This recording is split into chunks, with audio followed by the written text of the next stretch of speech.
Oremos, hermanos. Querido Señor, muchísimas gracias porque nuevamente nos das la oportunidad de estar aquí. Gracias, querido Dios, porque nos das otra oportunidad de conocer tu palabra.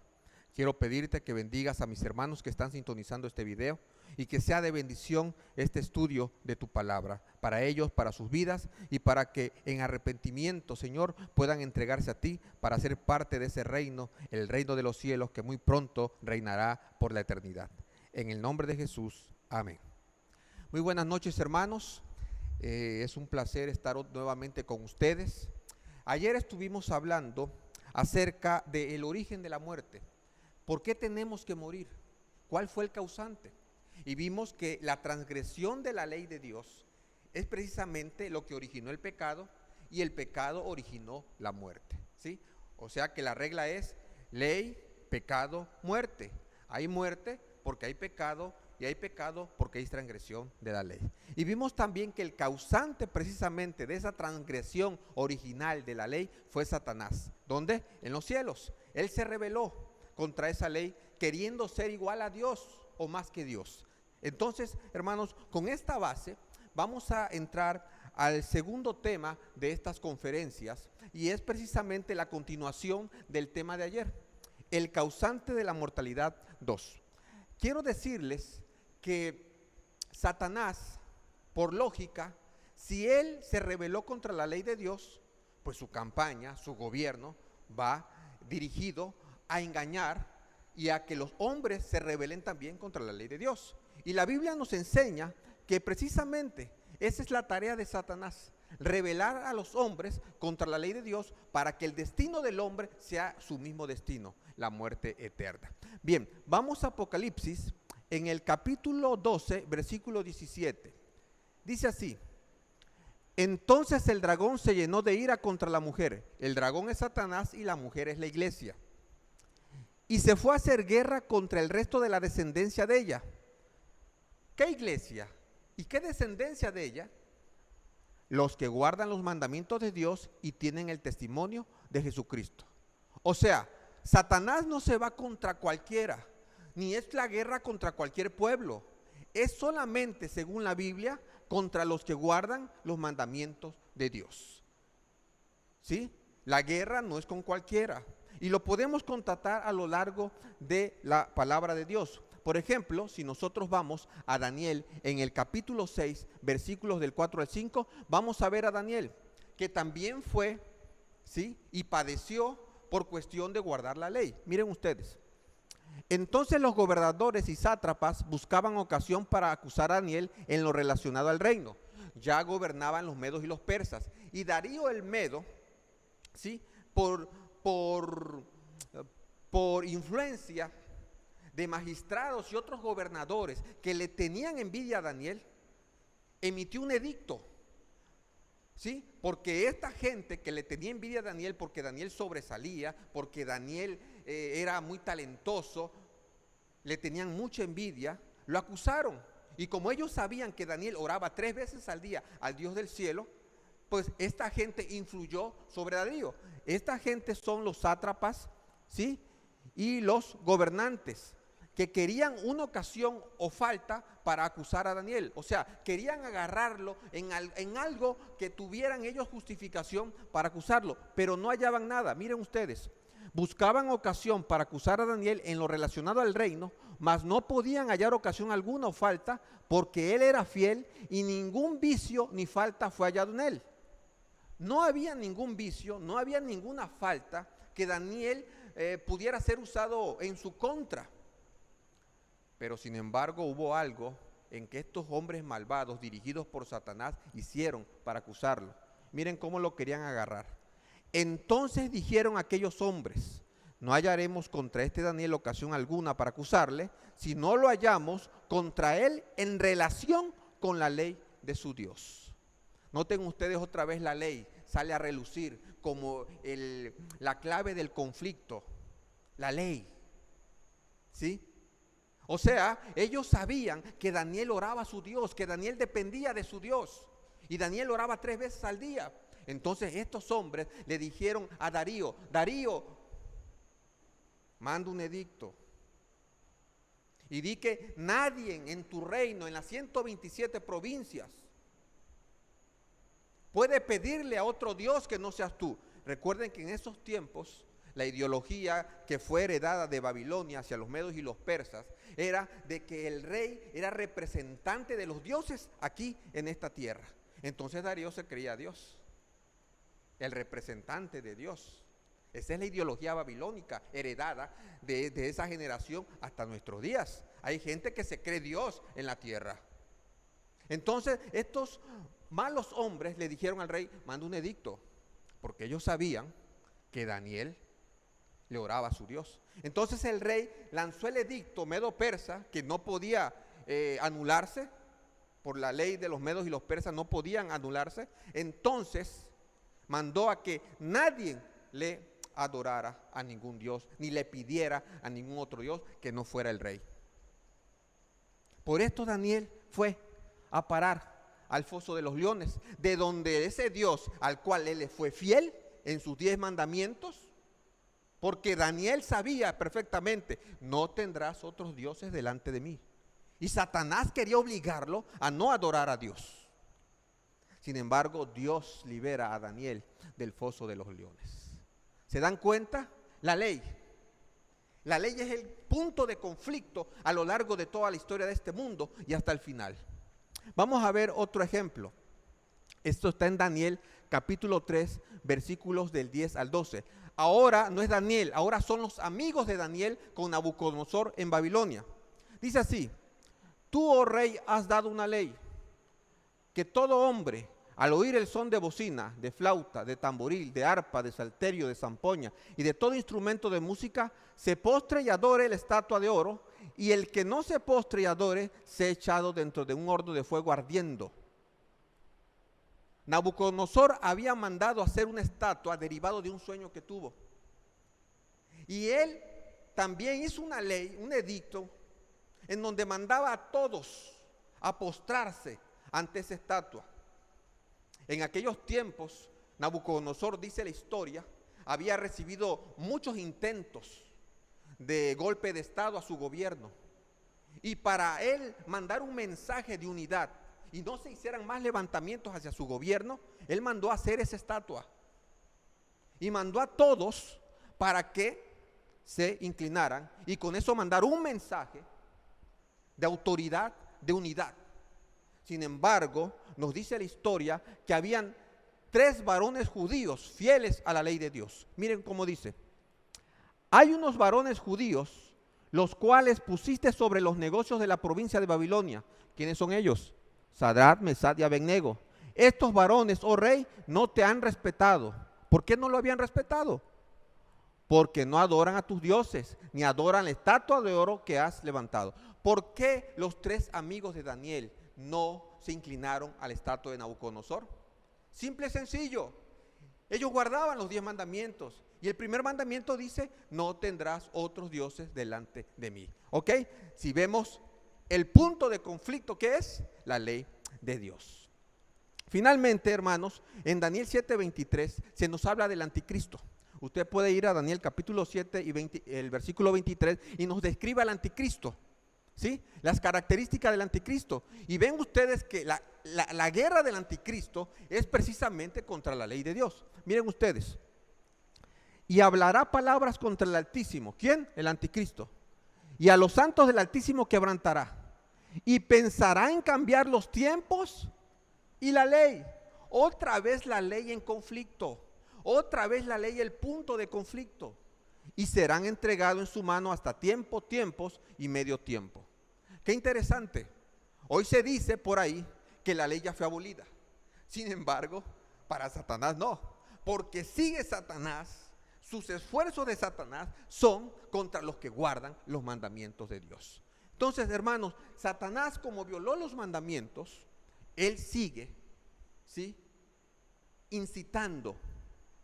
Así como logró que la tercera parte de los ángeles se rebelaran contra los mandamientos de Dios, también él sigue ahora con los hombres, rebelándolos a que contra los mandamientos de Dios, y finalmente eso provoca que toda la gente que se rebela contra los mandamientos de Dios vaya a la muerte eterna, como condenó a los mismos ángeles que cayeron junto con él.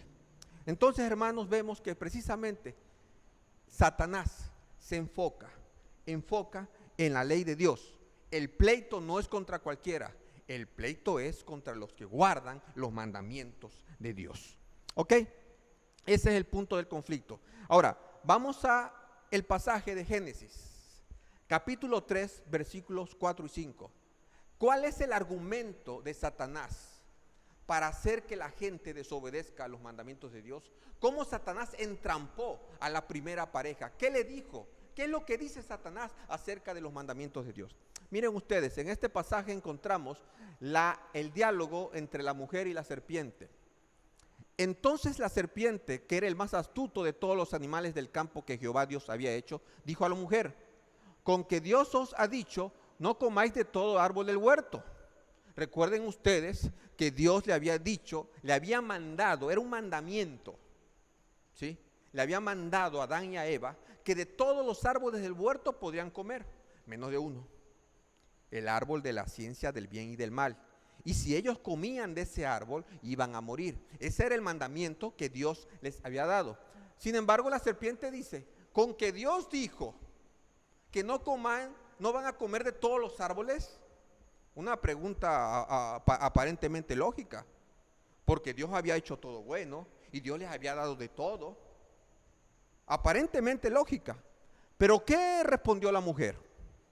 Y la mujer respondió a la serpiente: del fruto de los árboles del huerto podemos comer, pero del fruto del árbol que está en medio del huerto, dijo Dios, no comeréis de él, ni le tocaréis, para que no muráis.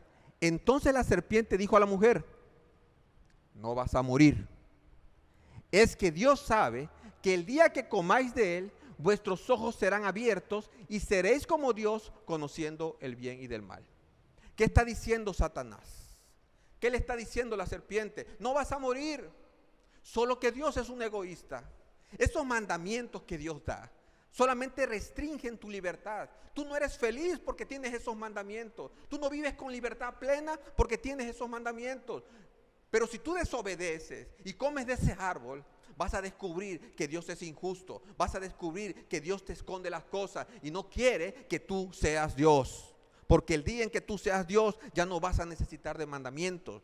Ya no vas a necesitar de reglas, ya no vas a necesitar de leyes, respetar nada más, porque tú serás Dios.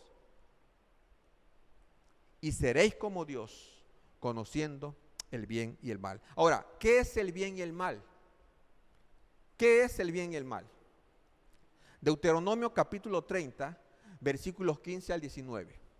Dice así: el bien, mira, yo te he puesto delante de ti hoy la vida y el bien, la muerte y el mal, porque yo te mando hoy que ames a Jehová tu Dios, que andes en sus caminos y guardes sus mandamientos, sus estatutos y sus decretos, para que vivas y seas multiplicado, y Jehová tu Dios te bendiga en la tierra a la cual entras para tomar posesión de ella. O sea, si ustedes se dan cuenta, el bien es guardar los mandamientos de Dios, guardar sus estatutos, respetar su palabra, no quitarle ni añadirle, ¿sí? Eso es el bien. ¿Cuál es el mal? Mas si tu corazón se apartare y no oyeres, y te dejares extraviar, y te inclinares a dioses ajenos, y les sirvieres, yo os protesto hoy que de cierto pereceréis. No prolongaréis vuestros días sobre la tierra donde vais, pasando el Jordán, para entrar en posesión de ella.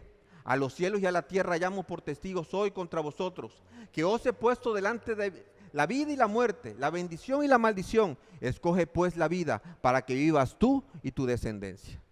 El bien era hacer los mandamientos de Dios, guardarlos. El mal era lo contrario, no oírlos, no hacerlos, no respetarlos.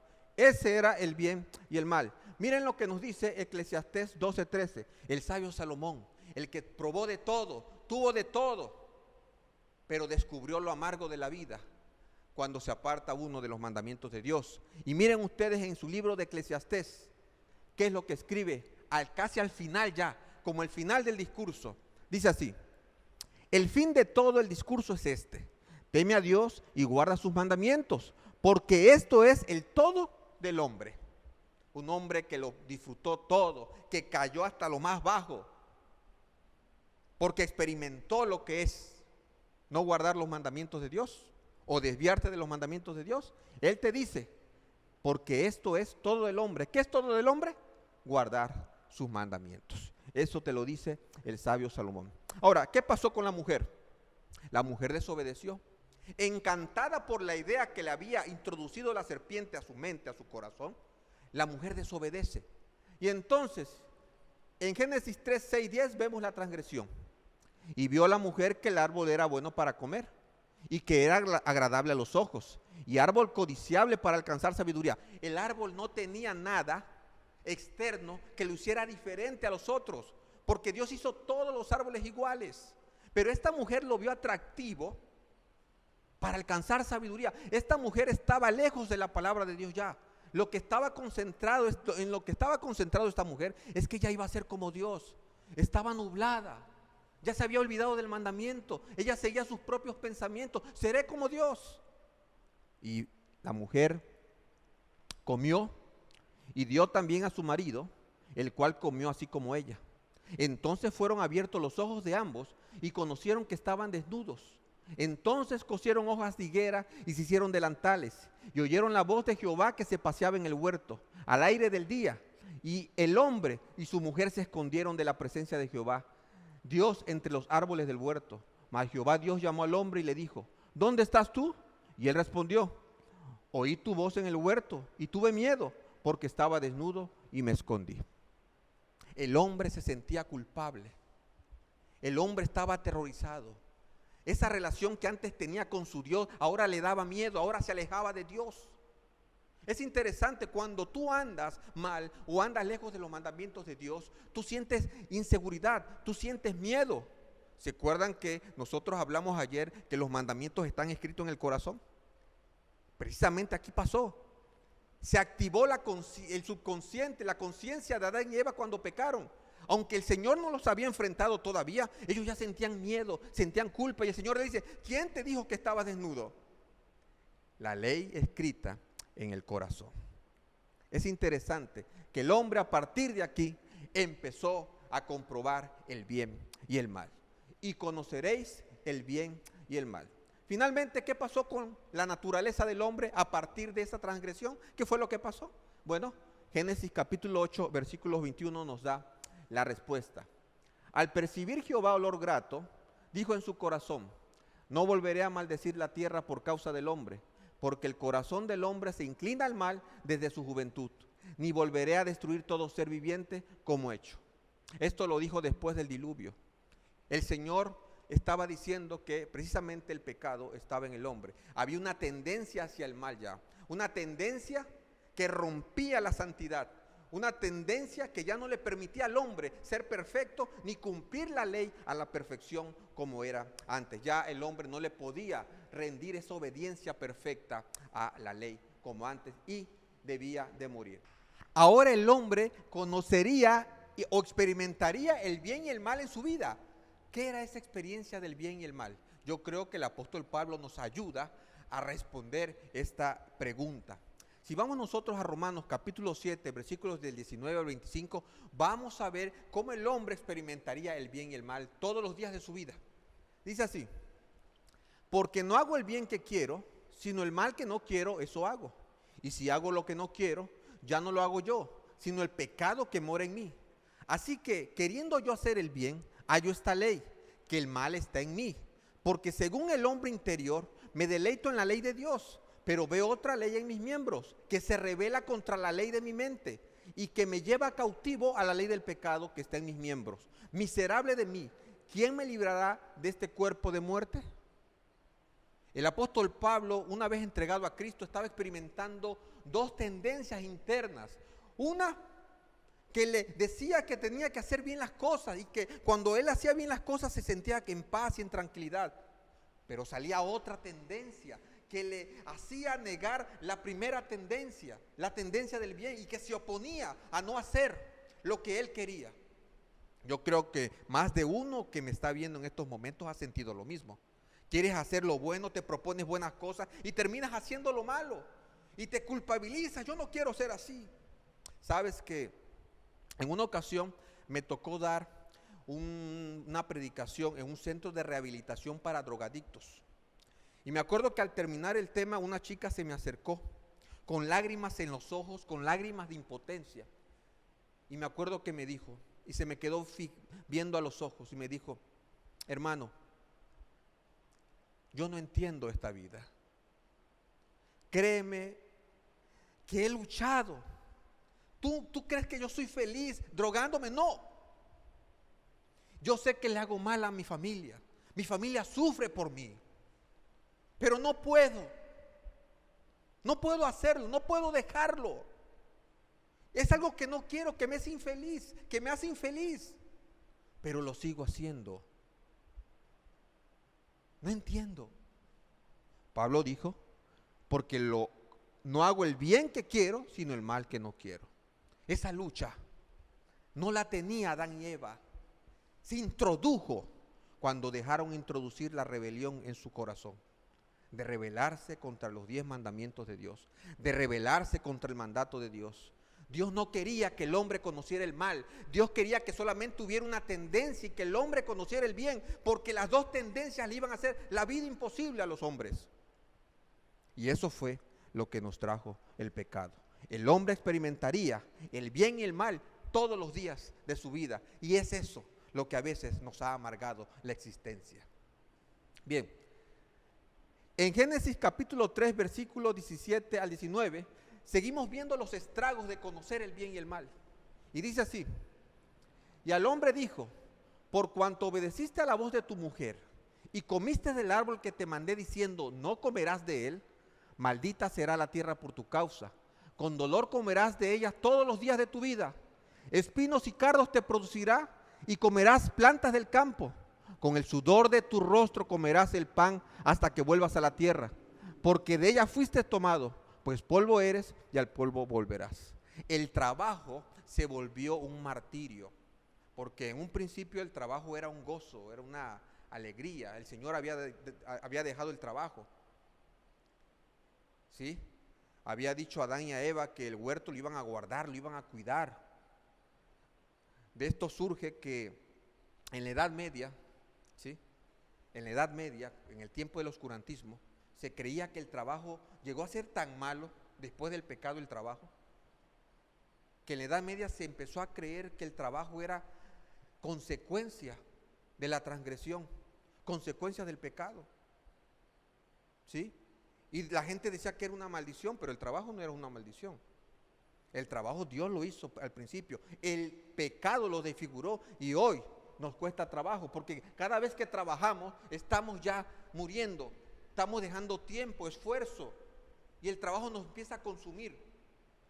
Pero el trabajo no era así en un principio, ¿sí? El trabajo era una bendición, como también después del pecado llegó a ser una bendición, porque si no tuviéramos en qué entretenernos, ya nos hubiéramos acabado unos a otros con esta mentalidad perversa que tiende hacia el mal. Esa era la condición del trabajo y cómo cambió después del pecado. Finalmente, Eclesiastés capítulo 2, versículos del 22 al 23, lo expresa de esta manera la condición del hombre después del pecado. Dice así: porque ¿qué tiene el hombre de todo su trabajo y de la fatiga de su corazón con que se afana debajo del sol? Porque todos sus días no son sino dolores y sus trabajos molestias, aún de noche su corazón no reposa. Esto también es vanidad. Me gusta que Salomón lo exprese de una manera tan sencilla y resume nuestras vidas. Pocos lapsos de felicidad, muchos lapsos de amargura. Así se reduce, así se resume nuestra vida. Estamos felices y logramos algo y de pronto un problema, de pronto una aflicción y volvemos a lo mismo. No hay una forma en que podamos ser felices. No. Este mundo experimentaría el bien y el mal. Este mundo caería en esa situación. Todo es molestia. Aún de noche el ser humano a veces no reposa, no tiene paz. Tú no tienes paz, no tienes tranquilidad. Todo eso vino a consecuencia de no respetar los mandamientos de nuestro Dios. Finalmente, ¿Qué pasó con el hombre? Ya no podía ofrecer perfección a la ley. Ya el hombre estaba lejos de la ley. Había transgredido. Su autoridad se la había dejado al mal, al pecado. Ahora el pecado era el patrón, ¿sí?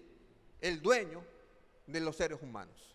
Y nosotros quedamos esclavos del pecado. Dice Romanos capítulo 7, versículo 14. Porque sabemos que la ley es espiritual, mas yo soy carnal, vendido al pecado. El hombre ya no le podía dar la perfección que la ley exige. Por tanto, el hombre tenía que morir. Finalmente, alguien tenía que salvarnos. Alguien tenía que proveer un sustituto perfecto. Para redimir al hombre se necesitaba un sustituto perfecto. El hombre ya no podía. Ya el hombre era imperfecto. ¿Quién podría salvarnos? ¿Quién podría ahora darle esa perfección a la ley? Yo creo que Génesis capítulo 22, versículos 11 al 14, nos resuelve este problema y nos da la respuesta a esta pregunta. Este es el pasaje de Abraham.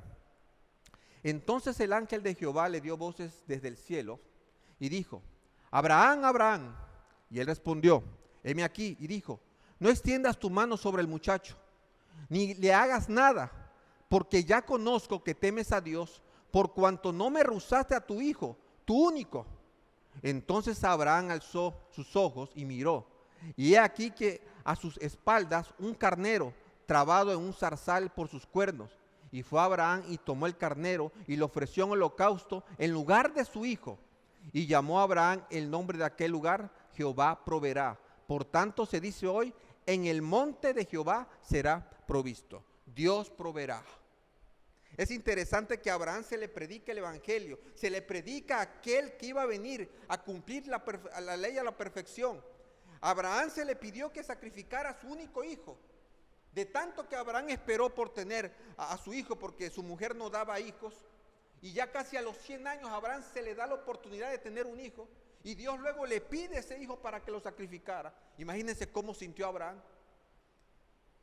Pero Dios no dejó que lo sacrificara, porque le estaba enseñando una gran lección. Así como tú ibas a sacrificar a tu hijo, yo voy a sacrificar a mi hijo. Y el que yo voy a sacrificar les va a salvar a todos ustedes, porque Él va a ser Cordero perfecto. Él va a ser el único perfecto. Y yo lo voy a poner para todos ustedes. Y ese será el Cordero perfecto. Por eso en aquel monte se llama Jehová proveerá. El único que podía proveer a ese hijo perfecto, a ese hombre perfecto, a ese salvador perfecto, el único era Jehová, porque toda la raza humana había caído en pecado por el pecado de Adán. Finalmente, hermanos, después que la pareja desobedece, ¿sí? Jehová Dios hizo al hombre y a su mujer túnicas de pieles y los vistió. Estas túnicas y pieles, hermanos, representan precisamente a la justicia, a la vida perfecta de Cristo Jesús, que vendría para morir en sustitución del hombre, que no podía cumplir a la perfección ya la ley, y nos cubriría de ese manto de justicia para poder estar otra vez ante la ley irreprensibles y poder obtener la vida eterna. Desde aquí se empieza a predicar el verdadero evangelio, se empieza a predicar a Cristo Jesús. Desde aquí, Cristo no es en el tiempo de los judíos solamente, Cristo es desde que el mismo pecado entró, se activó el plan de salvación y vino Cristo a la tierra y vino Cristo precisamente a cumplir lo que este símbolo representaba: morir como un sustituto perfecto para cubrir la desnudez de los hombres, o sea, la culpa de los hombres por el pecado. Pero finalmente, después que los vistió, después que los justificó, ¿sí?, el hombre tenía que cumplir un proceso. ¿Cuál fue ese proceso? Génesis capítulo 3, versículo 22. Y dijo Jehová Dios: he aquí el hombre es como uno de nosotros, sabiendo el bien y el mal. El hombre ya no tenía remedio. Ya él conocía el bien y el mal, él ya tenía pecado. El hombre por sí mismo ya no podía componer su situación, ¿sí? Por eso Dios toma esta triste y difícil decisión. ¿Cuál fue? Ahora pues, que no alargue su mano y tome también del árbol de la vida y coma y viva para siempre.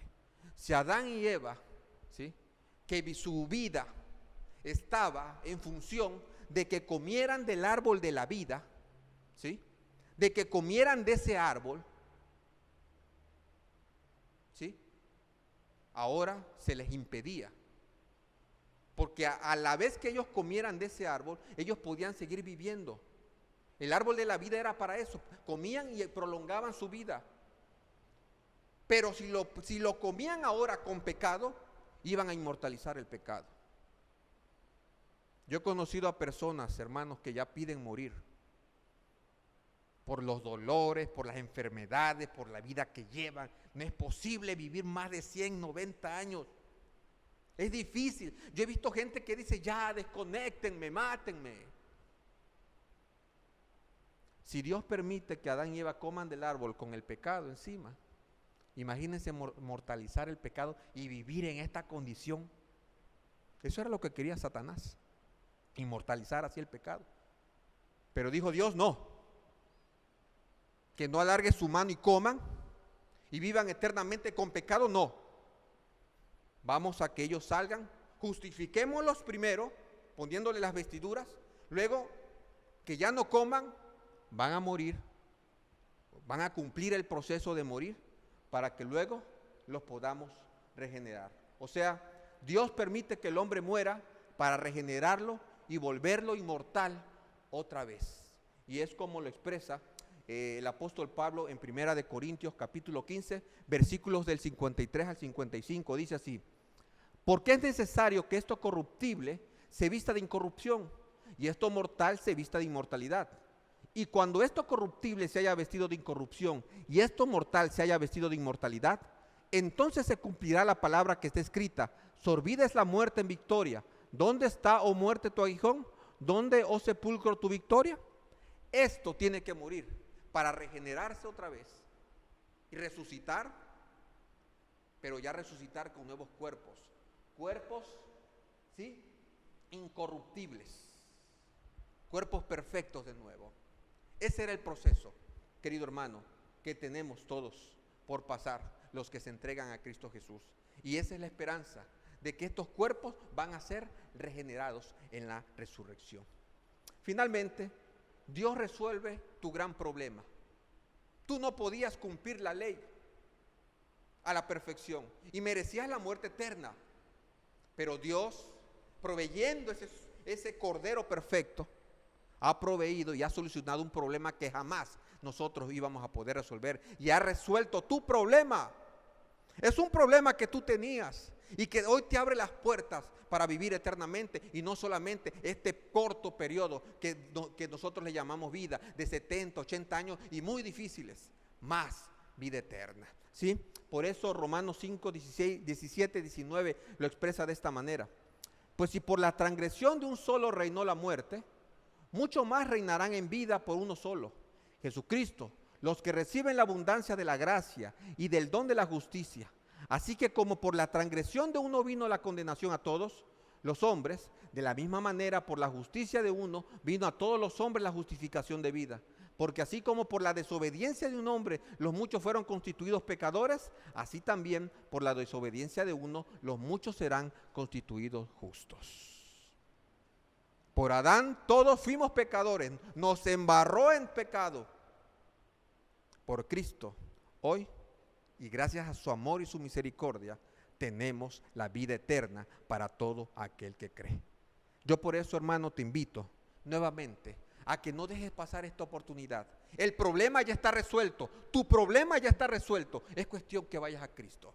Y yo te invito en esta noche a que vayas a Cristo. Si conoces alguna iglesia adventista del séptimo día, ve y que te bauticen en el nombre del Padre, del Hijo y del Espíritu Santo. Entrégate a Cristo y sé parte del pueblo de Dios que estará en la nueva Jerusalén. Te invito a que inclines el rostro. Vamos a orar. Querido Señor y Padre Celestial, gracias por este mensaje. Gracias porque proveíste en el momento oportuno de ese sacrificio perfecto, de ese cordero perfecto. Nosotros no íbamos a poder resolver ese problema, pero tú sí lo resolviste. Nos amaste.